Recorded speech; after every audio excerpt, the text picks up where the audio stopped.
Remember when you were talking about the Svartpilen and compared to the 390, it felt calmer and like a nicer bike, like a Yeah. nice bike. Yeah. Whereas the 390 Not just nicer, I think a more recommendable bike. Okay. Because the aggression of the 390 always puts us on the back foot saying, okay, are you experienced? Do you know what you're doing? Are you sure you want to buy this? Okay, then get a 390, right?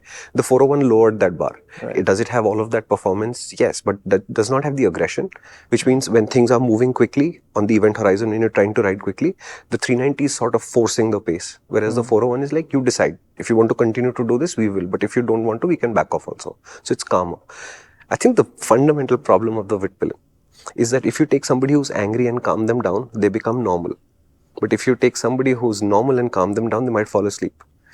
No. You know? So, no, I'm not saying it's boring. I'm not saying it's boring. But basically... Just said that it might put you to sleep. No, I'm just giving an example. It doesn't mean that the Vitpilen will put you to sleep. What I'm saying is 390 is super angry. So the 401 becoming calm was a good thing. Yeah.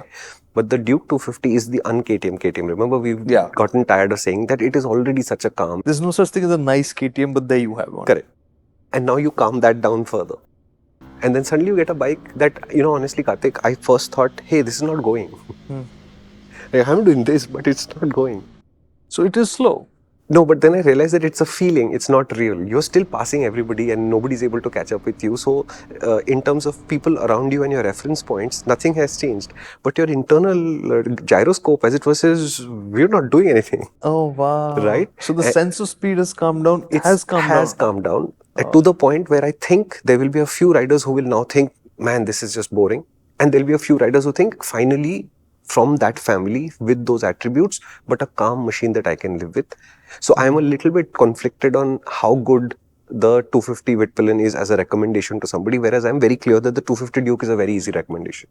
So now this is like a little bit of a bittersweet thing, right? Because if you think about it, the 250 Duke was one of the few ones where you made an exception and said that this can be your first bike. Yeah, see, because it's not... So does this become the better first bike, or does this become I think this is the same thing which I said for the Speed 400. I have a strong fear that in time the Vitpilen will become boring faster. So you will move on emotionally from this motorcycle a lot quicker than the KTM 250 Duke. See, the thing with the Duke is the Duke doesn't hide its performance. It's just very linear. So the 250 feels natural and normal, and then at 7,000 you get a kick. The Vitpilen has the same kick. At 7,000 RPM it gets going, right? But it's all done with a sense of, really, you want to do this? It does.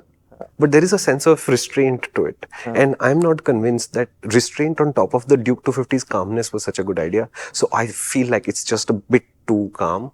Some of you will like it, and some of you, I think, will say, okay, that's a little too much calm for me. Okay. Pour your heart out. You have 60 seconds. Too little? Try 120. No, too little? Okay, 3 minutes. Yeah, we can't do it either. That's why we have the main MotorInc channel, and this is a clip from a much longer video that discusses this idea in much, much more detail, this vehicle in great detail. If you'd like to see that, you'll have to head there.